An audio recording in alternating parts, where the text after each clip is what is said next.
like during football season to try to stay in somewhat baseball shape, or get some hacks, get something in there for baseball? Yeah, it was just, probably 2-3 times a week getting in the cages and swinging it off the tee and hitting off the machine when I could, getting out of practice when I could, but ultimately just texting Daryl and getting rotational mobility in. And, obviously with football, you lift a lot of heavy weight, so it's hard to stay rotationally fluid, I'd say. But, yeah, just getting in and making sure I'm still flexible.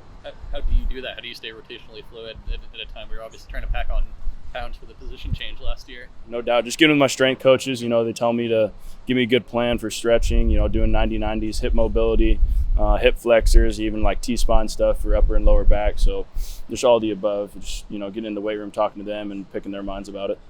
I think we asked you after a football game just how the additional strength has impacted your baseball game. Now that you're full-time baseball, how do you really see it? Oh, it's awesome, man. I don't have to swing quite as hard and the ball goes a little further. It comes off the bat a little hotter, so it's been nice. I definitely got to get back into the, swinging 75% versus trying to hit the ball out of the park every time. It's you can't try to, kill the baseball or, try to hit the baseball on the football field. You got to be fluid with it, which has been a good transition. I've gotten it back, so it's been fun. I think you said during football season that you felt faster than before you added the weight. Is that still kind of the case? Yeah, I agree. I definitely have gotten faster, A to B. When it comes to lateral movement, I've slowed down a bit, but like I said, I've gotten with Daryl to pick up that speed a little bit, and I feel great right now. I feel better than I did last year at 220 pounds, so I'm ready to go. What are you at now? I'm at 220. Is the hope and expectation to kind of stick in center field, or what does that look like position-wise for you? Yeah, personally, I'd love to stick in center field. I love that position. It's honestly a question for Coach Waz, as he's the coach, and he'll put me where he thinks is best for the team. But yes, that's where I see myself. What's it like competing in this outfield with a lot of new faces, like Casella and Hurd and Neville? What was it like with those guys?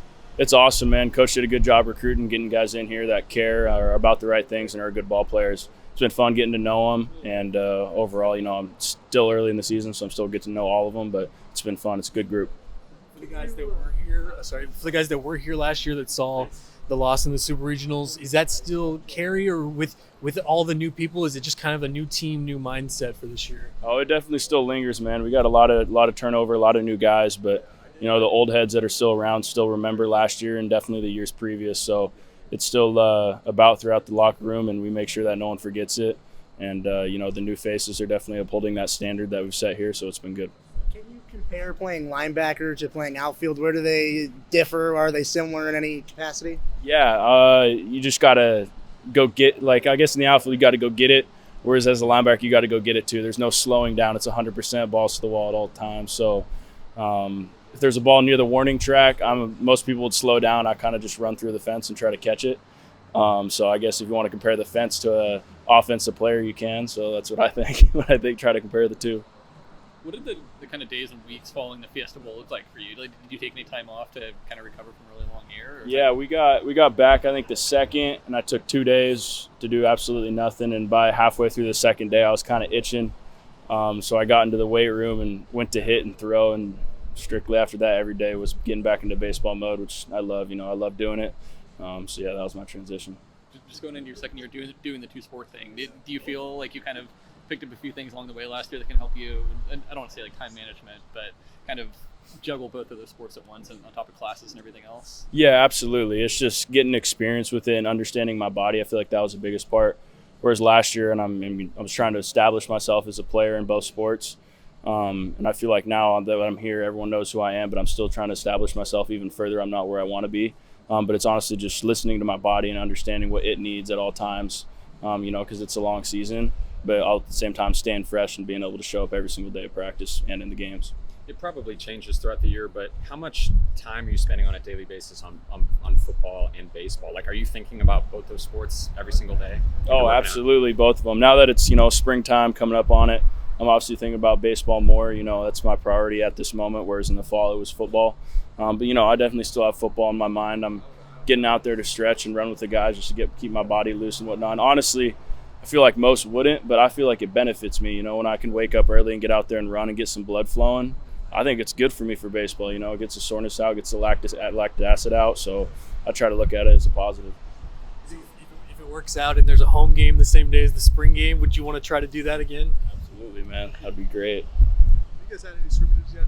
Scrimmages, yeah. We had 2 this past weekend. We had on a Friday and Saturday, I believe. They were short, but yeah, we did. You gone against Isaac yet? I did. That was my first at bat on Saturday, I believe. How do you look? He looked great, man. It's coming out his arm hot. Remember, first pitch he threw was 96 at the top of the zone. I was like, man, he's back. So it's good to see him out there again. He's a great teammate, and like I said, it's awesome to have him back. How much confidence does it give you guys just having him and RJ back? It's great. It's honestly, good to have any old heads or guys that have been around the program and know the standard out there, regardless, of what they do out there. Just having the experience and the leadership means a lot to the team and to the guys, and especially myself, is being in their class and coming up with them. So it's been great. For you and the old heads, does it feel like the perception of Oregon baseball nationally has changed, just from maybe where it was when you were in high school to now NCAA appearances so close to making it to Omaha? No doubt, man. I remember growing up, coming into the games, and Oregon baseball I think it was 2012, the last time they went to a super. It was always talked about, but wasn't at the standard that we're at right now. And it's been cool to see the coaches and all the players that have been a part of that and help set that standard. And I can't wait for what this year has to come and what the previous years have brought forth my teammates and myself. So it's been awesome.